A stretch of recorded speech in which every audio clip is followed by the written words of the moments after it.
नमस्कार दोस्तों, MB study point में आपका फिर से स्वागत है। दोस्तों आज की इस वीडियो में हम बात करेंगे मिड डे मील स्कीम के बारे में।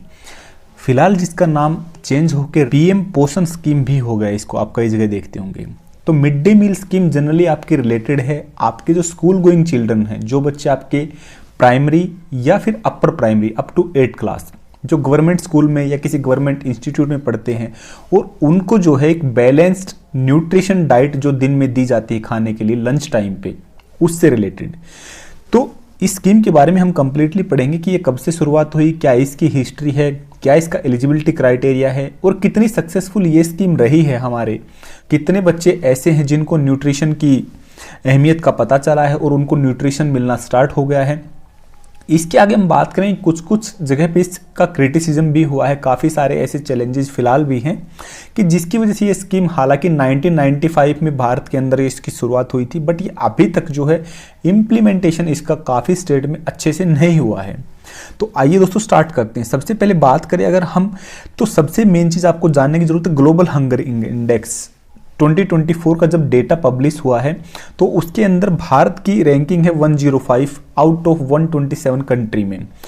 और इसके अंदर स्पेशली जो है 42% ऐसे चिल्ड्रन हैं जो कि अंडर न्यूट्रिशन फेस कर रहे हैं और जिनकी एज है बिलो 5 ईयर्स।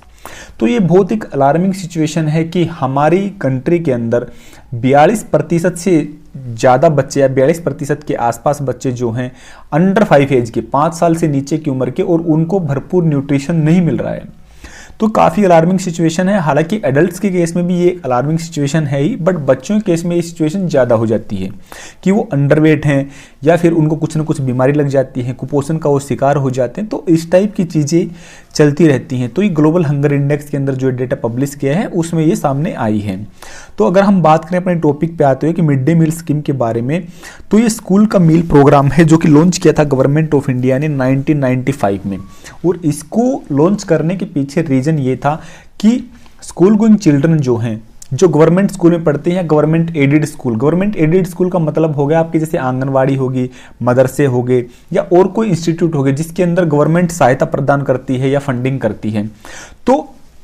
उन बच्चों के लिए शुरुआत इसकी की गई थी। और इसकी शुरुआत करने के पीछे कारण था कि उनको न्यूट्रिशनल स्टेटस उनका जो बच्चों का है, जो उनको उनका न्यूट्रिशन बॉडी जो डिमांड करती है वो एटलीस्ट अच्छा किया जा सके। उनको एक टाइम का खाना लंच टाइम का जो स्कूल के अंदर बना के वहाँ प्रोवाइड किया जाए, जिससे उनकी जो है हेल्थ थोड़ी अच्छी हो सके और न्यूट्रिशन स्टेटस जो है उनकी बॉडी का थोड़ा सा इंप्रूव हो सके। अगर हम बात करें इसकी हिस्ट्री के बारे में, तो सबसे पहले शुरुआत भारत के अंदर इसकी हुई थी पुदुचेरी में, जो हमारी यूनियन टेरिटरी है, वहाँ पे इसकी शुरुआत 1930 में हुई थी। और उस टाइम पे जो है ये पुदुचेरी जो है आज का हमारा यूनियन टेरिटरी, वो तो फ्रेंच एडमिनिस्ट्रेशन के टाइम अंडर। तो उस टाइम पे इसकी शुरुआत सबसे पहले हुई थी, मिड डे मील स्कीम को वहाँ पे इम्प्लीमेंट किया गया था। लेकिन अगर बात करें हम करंट में जैसे इंडिया की, तो पोस्ट इंडिपेंडेंस में जो है सबसे पहले शुरुआत इसकी हुई थी तमिलनाडु राज्य के अंदर।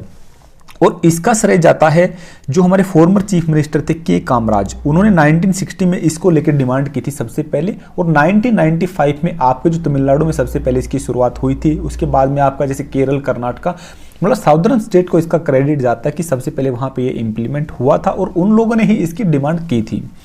लेकिन आगे चलते चलते बाकी स्टेट ने भी जैसे अच्छी स्कीम है ये सोच करके सबने इम्प्लीमेंट किया और अच्छे रिजल्ट्स भी आए। उसके बाद में 2002 में सुप्रीम कोर्ट का एक ऑर्डर आया था, उसने क्या है कि इसको मैंडेटरी टाइप कंपलसरी बना दिया था कि मतलब ये स्कीम को इम्प्लीमेंट किया जाना चाहिए सभी स्टेट में, सभी स्टेट के गवर्नमेंट स्कूल में या गवर्नमेंट एडेड इंस्टीट्यूट के अंदर, जिससे बच्चों की बॉडी का न्यूट्रिशन लेवल जो है अच्छा हो सके, इम्प्रूव हो सके एटलीस्ट। अब बात करेंगे मेन ऑब्जेक्टिव की कि हर स्कीम के पीछे क्या एक ऑब्जेक्टिव रहता है कि भाई उसको इम्प्लीमेंट क्यों किया जा रहा है। तो इस स्कीम के पीछे सबसे मेन ऑब्जेक्टिव यही था कि न्यूट्रिशनल सपोर्ट्स देना बच्चों को, क्योंकि उनको अगर यंग एज में अच्छा न्यूट्रिशन मिलेगा तो उनकी बॉडी क्या लाइफ टाइम अच्छे से काम करेगी। दूसरा ये था कि स्कूल की एनरोलमेंट या स्कूल अटेंडेंस इंप्रूव करना, कि सरकारी स्कूल में आपने देखा होगा कई बार बच्चे क्या एडमिशन ले लेते हैं, बट वो क्या है कि उनका अटेंडेंस बहुत कम रहता है। तो अगर उनको न्यूट्रिशन वहाँ पे देंगे, उनको फूड वहाँ पे देंगे, तो एक किस्म से बच्चों को अट्रैक्ट करने वाला भी ये है कि बच्चों को ज़्यादा बच्चे वहाँ पे एडमिशन लेंगे, उसके बाद ज़्यादा बच्चे वहाँ पे रिटेन रहेंगे। और ये मतलब क्या है कि उनको ये चीज़ ये अट्रैक्ट करेगी बच्चों को कि एटलीस्ट क्या है कि जो अंडर प्रिविलेज्ड जो कम्युनिटी है या काफ़ी ऐसे गरीबी है भारत के अंदर ऐसे काफ़ी लोग हैं जो बिलो पॉवर्टी लाइन है कि जो मजबूरी में बच्चों को भी पोषण नहीं दे पाते, घर पे उतनी बैलेंस डाइट नहीं दे पाते, तो उनको क्या एटलीस्ट स्कूल में एक टाइम का लंच टाइम का जो है उनको प्रॉपर मील मिल सके। अगला था एड्रेस करना हंगर को, कि हंगर इंडेक्स जो है भारत का आपको पता ही है बहुत ज़्यादा है, मतलब भारत की रैंकिंग बहुत ज़्यादा, जैसे अभी फिलहाल 105वीं रैंकिंग भारत की, 127 कंट्री का जब इवेल्युएशन किया था 2024 में, तो ये मतलब बहुत अलार्मिंग सिचुएशन है। हम इवन हमारी जो आसपास की कंट्री हैं जो बहुत गरीब हैं उनसे भी पीछे हैं हम इसमें, जो आपका हंगर इंडेक्स इसके अंदर। तो इसके आगे अगर हम बात करें टारगेट ऑडियंस की, किसके लिए स्पेसिफिक ये बनाया गया था सबसे पहले, कि मेन फोकस किसके ऊपर किया जाएगा इसके अंदर, तो वो किया जाएगा चिल्ड्रन जो हमारे गवर्नमेंट स्कूल में या गवर्नमेंट एडेड स्कूल में पढ़ते हैं उनके ऊपर। और क्लास की बात करें तो 1 to 8 क्लास के अंदर इसको लिया गया था, कि मतलब पहले आपकी प्राइमरी में फोकस रहेगा, फिर जो अपर प्राइमरी सेक्शन आपका 6 to 8 उसके ऊपर फोकस रहेगा कि उन बच्चों को इसके अंदर न्यूट्रिशन से रिलेटेड फूड मिल सके। अगला इसके अगर अंदर बात करें तो हमारा जैसे मदरसा वगैरह है, आंगनवाड़ी है, या अल्टरनेट कोई भी एजुकेशन सेंटर है जिसको गवर्नमेंट एड करती है, उन सबको भी इंक्लूड किया गया है। हालांकि रिसेंटली जो है ये इनिशिएटिव भी गवर्नमेंट के द्वारा लिया गया कि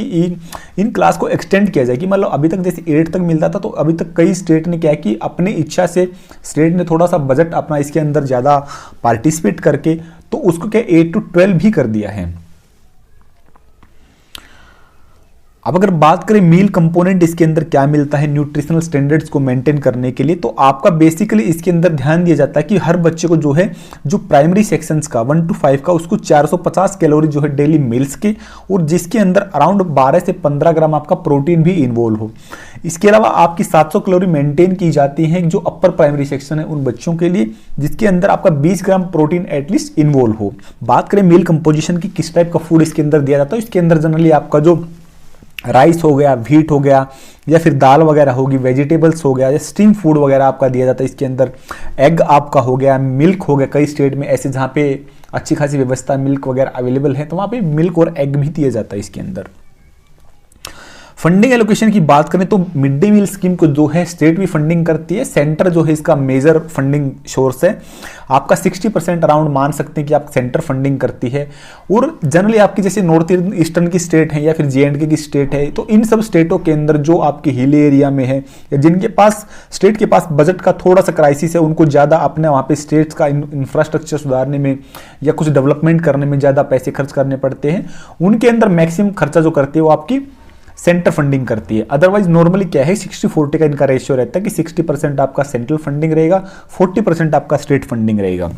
अगर बात करें कि अराउंड कॉस्ट कितनी पड़ती है इसकी, तो 6 से 7 रुपये आपकी जो अपर क्लासेस हैं उन बच्चों के मील की पड़ती है, और 4 to 5 रुपीज़ आपकी पड़ती है प्राइमरी सेक्शन के बच्चों के मील की। और डेली अगर हम बात करें कितने बच्चों को इस स्कीम का फायदा मिलता है, तो अराउंड 12 करोड़ जो गवर्नमेंट ने डेटा प्रोवाइड करवाया है उसके हिसाब से 12 करोड़ बच्चे ऐसे हैं जो daily mid day meal scheme के अकॉर्डिंगली लंच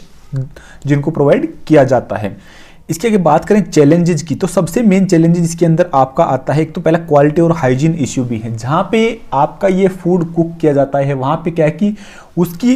क्वालिटी जैसे रखे स्टोरेज की प्रॉब्लम भी है, इंफ्रास्ट्रक्चर का इशू भी है, और हाइजीन इशू भी है कि बंदे जो वहाँ पे काम करते हैं वहाँ पे हाइजीन मेंटेन वो नहीं कर पाते हैं। दूसरा क्या है कि आपका इंफ्रास्ट्रक्चर का इशू, स्टोर करने की फूड को जो है एक बड़ी जिम्मेदारी होती है, वो सब क्राइसिस भी है, वो चैलेंज भी एक है। उसके अलावा ट्रेंड पर्सनल जैसे आपके कुक वगैरह हो गए, वो सब कई ऐसी कंप्लेंट आई है कि कई ग्राउंड लेवल पे कि ट्रेन पर्सनल की शॉर्टेज है, लॉजिस्टिकल इशू भी आपके, और सबसे मेन चीज़ आपका करप्शन लेवल की कई, हालांकि काफ़ी निगरानी की जाती है आपकी जो डिस्ट्रिक्ट एडमिनिस्ट्रेशन के द्वारा या एजुकेशनल अथॉरिटी के द्वारा, बट उसके बाद में भी जो है करप्शन कहीं ना कहीं इस स्कीम के अंदर भी पाया गया है। काफ़ी सारे ऐसे केस आए हैं जहाँ पे इस स्कीम के